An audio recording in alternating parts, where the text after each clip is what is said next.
Bonjour à tous, aujourd'hui petite vidéo explicative pour vous montrer comment obtenir assez rapidement, assez facilement un numéro d'activité pour pouvoir en fait déclarer votre activité de formation.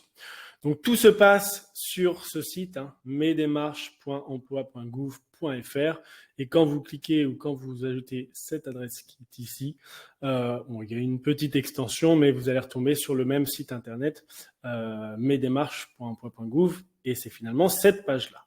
Quand vous arrivez sur cette page-là, donc ce qui nous intéresse, nous, c'est de créer un compte pour pouvoir créer notre organisme de formation. Donc ça se passe sur la droite. Une fois que votre organisme de formation sera créé, dans ce cas-là, il faudra venir vous connecter, mais pour l'instant, ce n'est pas le cas. Donc on va se créer un compte. On a une entreprise. Ce qu'on va vouloir chercher à faire, c'est déclarer notre activité de formation sur notre entreprise. Donc pour ça, il faut qu'on mette notre numéro SIRET, que je vais aller chercher donc sur société.com. C'est une micro-entreprise que j'ai moi. Pour l'exercice, on va prendre cette entreprise ici. En mettant le numéro SIRET, on voit qu'il nous trouve directement. Donc, c'est bien le bon numéro de SIRET, c'est bien l'établissement et c'est bien la bonne adresse. Donc, je peux continuer en appuyant sur la petite flèche. On vérifie les informations. Donc, c'est très important. La preuve, c'est bien mon bon numéro de SIRET, c'est bien ma bonne raison sociale, la bonne adresse, mais ce n'est pas la bonne commune. Donc, ça, il faut être vigilant.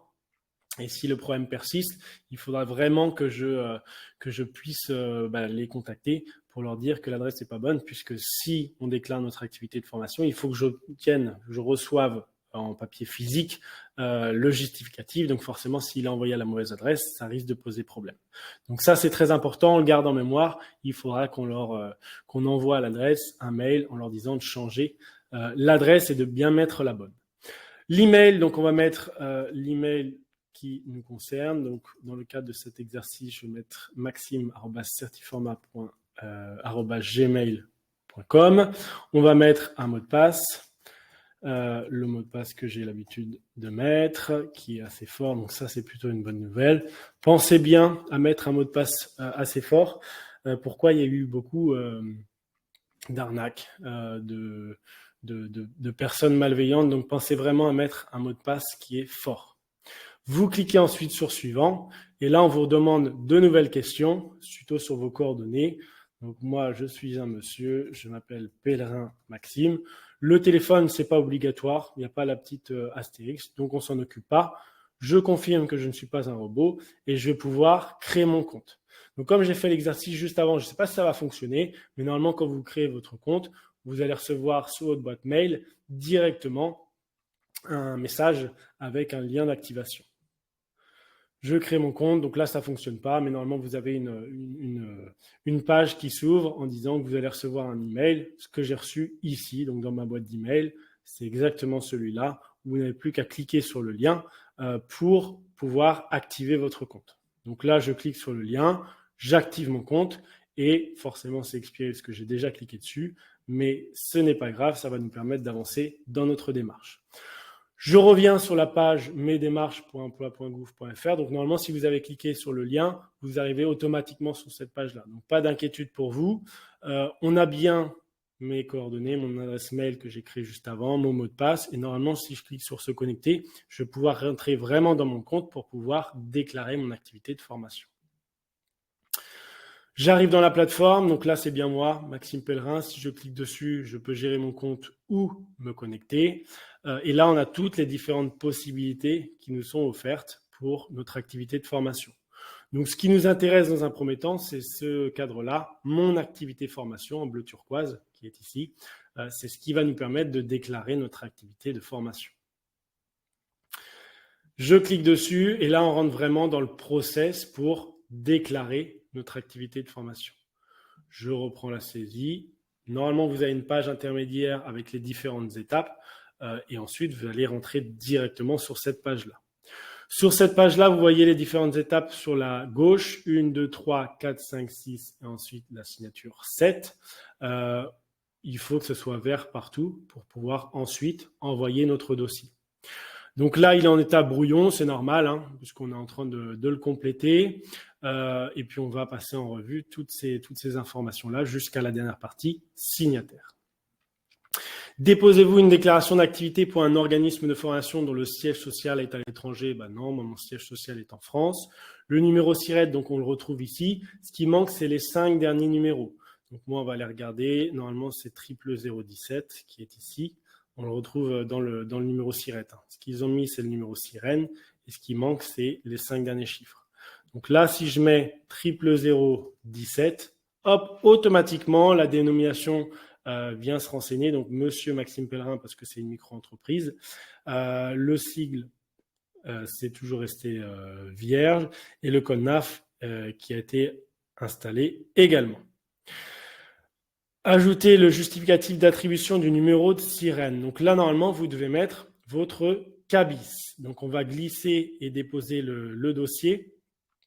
Donc, pour ça, je ne vais pas mettre le CABIS parce que je n'en ai pas sous la main. Mais vous devez vraiment mettre un CABIS de moins de 3 mois. C'est important pour l'étude de votre dossier. Je n'ai pas encore eu de refus pour des dossiers où j'avais envoyé un CABIS supérieur à 3 mois. Mais ne prenez pas de risque parce que c'est de plus en plus compliqué. Donc, vraiment, glissez un CABIS de moins de 3 mois. C'est ce qu'on va mettre ici. Adresse physique, donc on confirme bien que c'est la bonne adresse. Cette fois-ci, c'est la bonne adresse, la bonne ville. Acceptez-vous que cette adresse figure sur la liste publique des organismes de formation? Donc là, moi, je vous conseille de mettre oui. Pourquoi? Parce qu'il y a une liste qui recense tous les organismes de formation. Si demain, vous avez des clients qui souhaitent s'assurer que vous êtes bien organisme de formation, il peut aller voir cette liste. Si vous mettez non, vous ne serez pas référencé. Donc, ça peut porter à confusion. C'est pour ça que moi, ce que je vous recommande, c'est de mettre oui. Ce qu'on va retrouver sur cette liste, c'est votre dénomination, votre adresse, mais il n'y a pas de coordonnées, il n'y a pas de mail, il n'y a pas de téléphone, donc vous n'allez pas être contacté pour ça. Donc, rassurez-vous. Et encore une fois, moi, ce que je vous conseille, c'est de mettre oui. Le champ est obligatoire pour le téléphone et l'email de contact. Alors, on va mettre les bons numéros. 95 et l'email de contact. On va mettre la même adresse que ce que j'ai mis auparavant, maxime.pellerin@certiformat.fr. L'adresse postale si différente, moi elle n'est pas différente, donc on peut enregistrer et poursuivre. On voit que tout en haut, petite coche verte, c'est-à-dire j'ai bien tout répondu, j'ai mis les bons documents. On peut passer à la suite, la deuxième partie, qui concerne l'activité, la convention ou le contrat.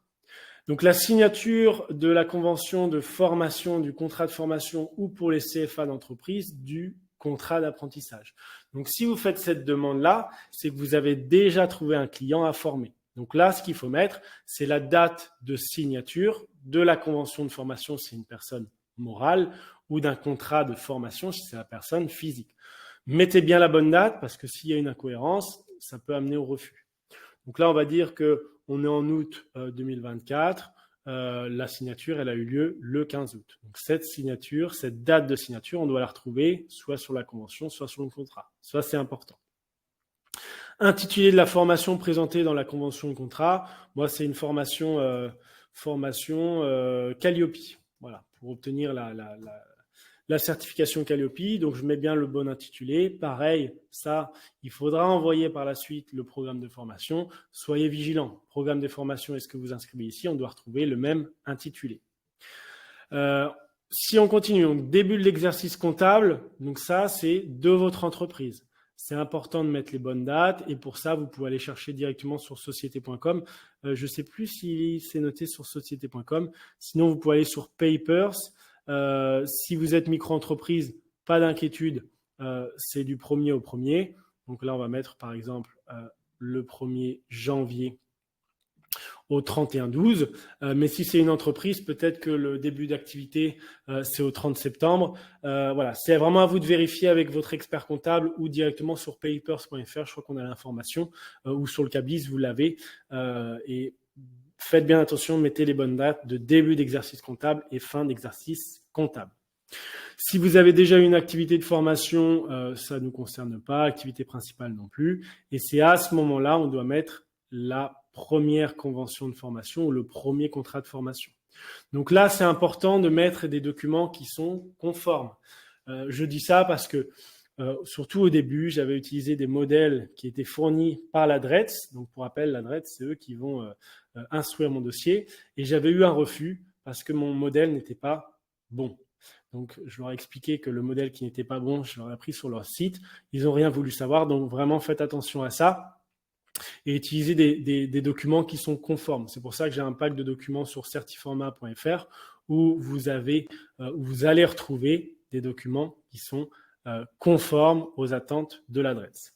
Donc nous, pour l'exercice, on va mettre une convention de formation ici. Ajouter les informations relatives au contenu des actions, à leur organisation et aux moyens techniques et pédagogiques mobilisés si ces informations ne figurent pas sur la convention de formation ou le contrat. Moi, ce que je vous recommande, là, c'est de mettre des informations supplémentaires. Même si sur votre convention, sur votre contrat, il y avait énormément d'informations, ce que je vous conseille, c'est de mettre un document présentation de votre formation qui respecte un petit peu l'indicateur 1 Calliope avec les prérequis, les objectifs, la durée de formation, votre tarif, les moyens pédagogiques utilisés, les modalités d'évaluation, les contacts, les formateurs, de mettre un maximum d'informations sur ce document pour éviter de se retrouver avec un refus directement ou avoir des demandes d'informations complémentaires.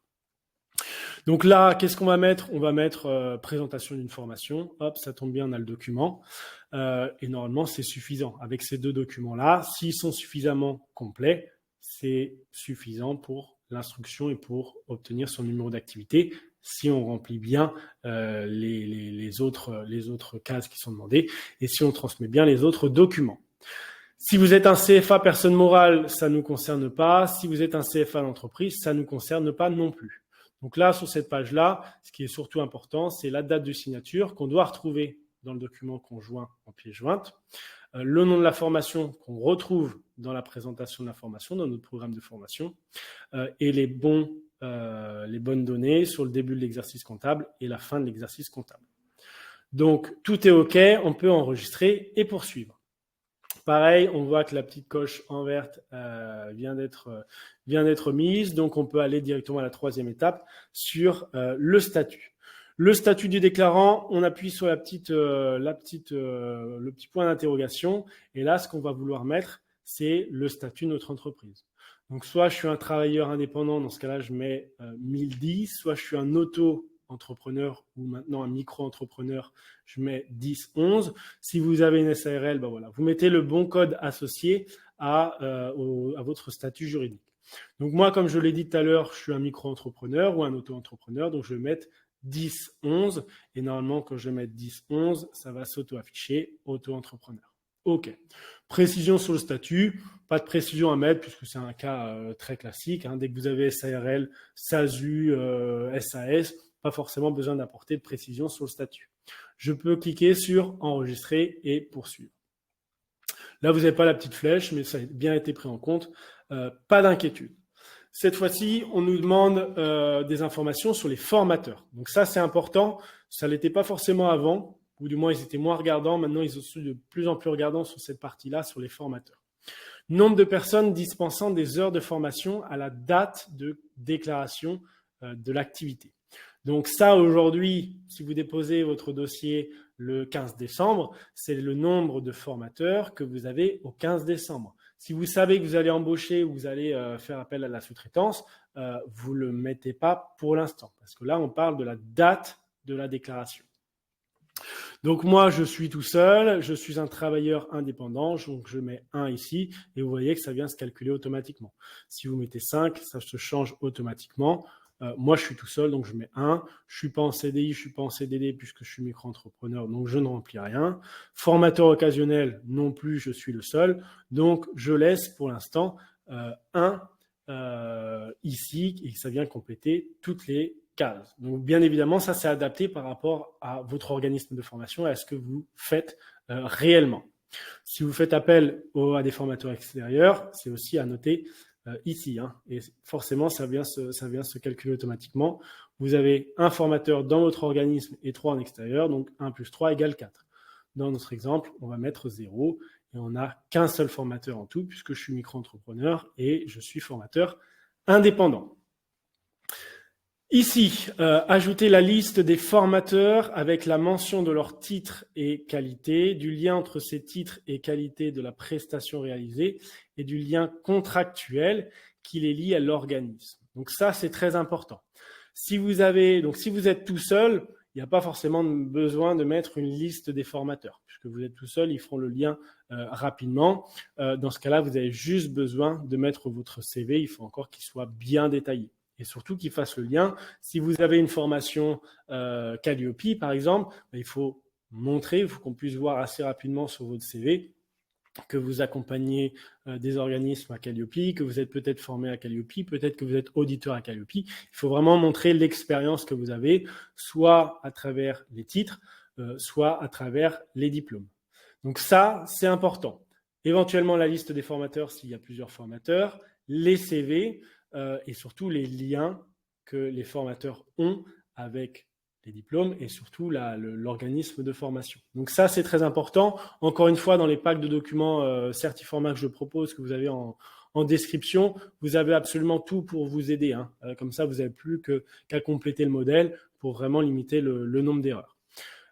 Vous devez même mettre les diplômes qu'ont obtenus vos formateurs. Donc ça, c'est important parce que vous pouvez vous retrouver avec soit un refus directement, soit avec des demandes d'informations complémentaires qui viennent alourdir, qui viennent allonger la durée d'étude de votre dossier. Donc ça, c'est important de bien faire les choses dès le départ. Donc là, moi, je suis tout seul. Je vais pouvoir mettre mon CV. On va dire que c'est mon CV qui est ici, avec mes diplômes. Donc, soit vous avez la possibilité de mettre 3 documents en tout. Si vous avez 3 formateurs, par exemple, mettez un document en présentant tous les formateurs, un autre document ici avec tous les CV, vous mettez tous les CV dans le même document, et un autre document avec tous les diplômes de vos formateurs. J'ai tout mis. Normalement, on est bon. Donc, la liste des formateurs, il n'y a pas besoin puisque je suis tout seul. Si vous êtes en entreprise, il y a besoin. Avec la mention des titres et qualités, donc tout ça, on retrouve sur le document. Le lien entre ces titres et qualités de la prestation réalisée, donc ça, on l'a aussi sur ce document que vous retrouvez dans le pack. Le CV, titre, diplôme, on les met en pièce jointe. Donc là, on est tout bon, on va pouvoir enregistrer et poursuivre. Et là, encore une fois, on a la petite flèche verte qui s'affiche. On est tout bon. Ça, nouvelle catégorie, donc spécialité de formation dispensée au titre de la première convention ou du premier contrat, maximum 4. Donc ça, c'est vraiment à donner statistique, à viser statistique. Donc moi, c'est de la qualité. On va regarder un petit peu les différents numéros. La qualité, alors on ne va pas retrouver. Qu'est-ce qu'on va pouvoir mettre on va mettre 312 commerce-vente.